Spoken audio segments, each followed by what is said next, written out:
We have a major call to make on this Fox News alert on a major race out of Michigan that could reset the race for November and the balance of power in the U.S. Senate. Abdul El-Sayed, age 41, ran for governor 8 years ago, unsuccessful against Gretchen Whitmer. This time, a winner against Haley Stevens. The Associated Press has made the call, and El-Sayed now will take his campaign head-to-head with the Republican Mike Rogers in November, and that will be one to watch. Wow. Dana's out today. I'm Bill Hemmer live here in New York City as we roll on, but waiting on it. Now we have it, Aish. We have it. It is a major shakeup, I think, for establishment Democrats who were backing Haley Stevens. I'm Aisha Husney. The other question is, how did the polls get it so wrong? This guy was up by double digits, Bill, and now we're looking at a 1-point lead, winning this primary by just 1 point.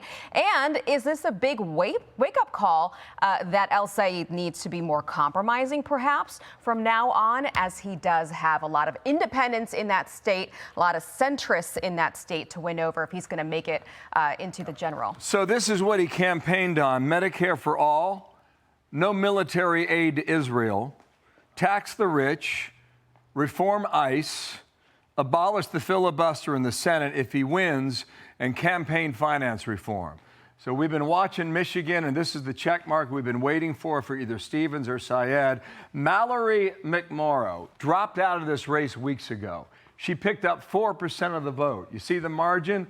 It's 1 percentage point. You just wonder, had she endorsed or not been in at all, or dropped out some time ago and her name did not appear on the ballot, maybe this would have been different. But here is the case now. Haley Stevens wrote a wave of support on behalf of AIPAC, upwards of $30 million to take down Sayed, and Sayed has defeated that brushback pitch against him in this campaign. And we talk about Wayne County.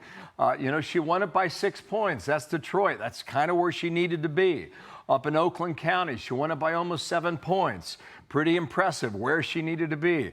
Macomb County, up by 7.5 points, where she needed to be. But Sayed was driving up numbers in different parts of the state. Very good down here in Washtenaw for his campaign, almost 25 points in the victory. And out here in Grand Rapids, a bit of a surprise here in Kent County. He won the county by 61 points. A lot of smaller colleges in that part of the state. And really, this is, well, it used to be Gerald Ford country. But the demographics have changed in Michigan. That's where Ford's presidential library is.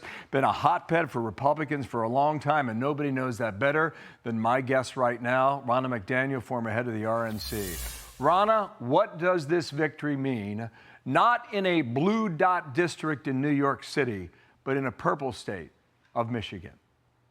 Oh, I think this is going to energize Republicans. Republicans who have been dormant a lot in the past few midterms, have sat out midterms, have not paid attention to the midterms, and suddenly they are awake and aware of the threat of the most dangerous ticket that Democrats have ever put forward. Not just with Sayed. They have an attorney general nominee, a Soros-backed attorney general nominee named Eli Savitt. Their Supreme Court nominees are radical. They are running on things like putting violent criminals back on the street. They have put violent criminals back on the street. So the ticket up and down on the Democrat side is very dangerous. And I think this might be the shot on the arm Republicans need to engage in a midterm where we haven't been engaging in the past 2 cycles. Okay, Ronna, I should have mentioned you're from Michigan, so you know the state very well. Yeah. Ronna, think about this right now in the battle for the Senate, okay? We've been using this in our power rankings for some time. Keep in mind, Democrats right now, they need to flip 4 seats that Republicans currently hold. But one of the seats that was leaning Democrat was Michigan. And like, how do you look at that right now? If this is considered maybe a toss-up or even a lean toward Republicans, that makes this challenge in Alaska, Iowa, Maine, and Ohio so much more difficult.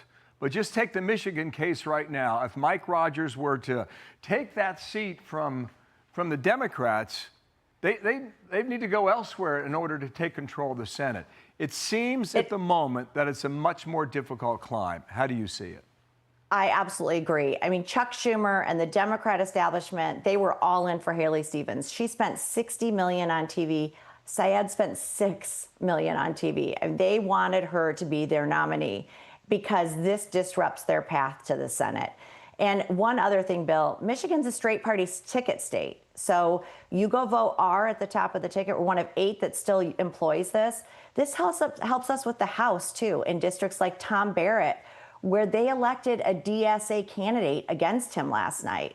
So this is going to help us across the board, not just in Michigan, but nationwide for prospects for Republicans in these midterms. Mike Rogers was on the air about 2.5 hours ago. Now, this is what his race was against Alyssa Slotkin.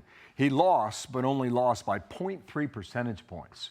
It was that close. And Ronna, many people are saying that the reason it was that close is because of what Donald Trump did all over in these rural areas in the Upper Peninsula. Do you think Mike Rogers runs this well in a race with Donald Trump's name not on the ballot? When Donald Trump's on the ballot, more Michiganders turn out. It's just a fact. That's why it's harder in the midterms. That being said, Mike had a competitive primary challenge last time. He didn't. The competitive primary challenge has been on the Dem side this time in August. So now they've got to unite and try and mobilize. And let's see if these Haley Stevens voters come out for El-Sayed. It has expanded the Republican map on who we can reach. I know, Bill, even in this primary, Republicans were crossing over to vote for Haley Stevens. They were that afraid of El-Sayed. I was knocking doors over the weekend in high propensity Republican areas, and they were skipping the Republican primary altogether, because in Michigan you can do that, and they were pulling a Democrat ballot to vote for Haley Stevens. That's how afraid of El-Sayed they were. So I think this absolutely puts Mike on the map. So he has campaigned with Hassan Piker, right? Hassan Piker said America deserved 9/11. I'm from Ohio. I don't think Michigan's that different from Ohio. No. I don't know how it's going to fly, but go ahead and roll this. Soundbite number 3. Watch here. Do you see a progressive lane materializing that goes through Michigan for 2028 after tonight? Absolutely. But it's not just Michigan. This is just the beginning. These are never supposed to be swing states, and they will never be swing states ever again if I have something to do with it. We will hopefully continue this movement all across the United States of America. We'll go to every single state. So here's what's going to happen, Ronna. Every Democrat's going to be asked whether or not they can support this. It's already happening, even before the vote yesterday. There's a Democratic congresswoman running in Kent County that I just showed, and she said, there's no way I can get behind Syed. Right. And she's Democrat now. Now, yesterday we had Debbie Dingell on. I've known Debbie Dingell for decades, and she took a different position. She said, if Syed wins, we must get behind him because we have to take back the Senate. I know Debbie Dingell is a friend of Israel. These are cross currents that I don't think the party has seen or experienced just yet, and we're about to find out how it goes. How do you see that one? And he barely won, Bill. You know, so this was going to be this runaway train, and he barely won. And you know what he did? He doubled down on his extreme rhetoric because he brought Hassan Piker into campaign with him in the closing days. He brought this guy who said we deserve 9/11 into campaign with him. This is who El-Sayed is. But I want to do a little cautionary tale here. Republicans can't just say socialism or communism. We need to call these people what they are. They're anti-America. They are running on an agenda to get rid of our Constitution, the socialist movement, to get rid of the U.S. Senate. They are saying, Syed has said, Gaza is more important than Detroit. Okay, this is what we have to fight. And where he had huge wins last night, big margins, Washtenaw County, where University of Michigan is, Ingham County, where Michigan State is. You mentioned Kent County, where, you know, a lot of universities are. Those college kids are not on campus right now. School hasn't started. So that is where they're going to be. And we as Republicans can't just use platitudes like socialism. We need to show people how scary this ticket is, because if he gets in, this is the new movement for the Democrat Party. And it's scary for our country. Okay. Ronna, thanks for coming on. Ronna McDaniel, appreciate it. We'll stay in contact. And also right now, the Associated Press is making another call, Aisha. In the city of Detroit, a congressional district number 13, Donovan McKinney has now been declared the winner. Donovan McKinney was backed by the DSA. Sayed was backed by the DSA also, but he's considered a progressive, not a member of the DSA Says he's not a party socialist. per se. Right, correct on that. So in three, let's call it 3.5 races yesterday, Cori Bush lost in St. Louis, so you're 0 for 1. Progressive. But you got a progressive who has now been declared a winner in Detroit, so now you're 1-1. You had another progressive in the middle part of the state, Congressional District 7, who won, so you're now 2-1.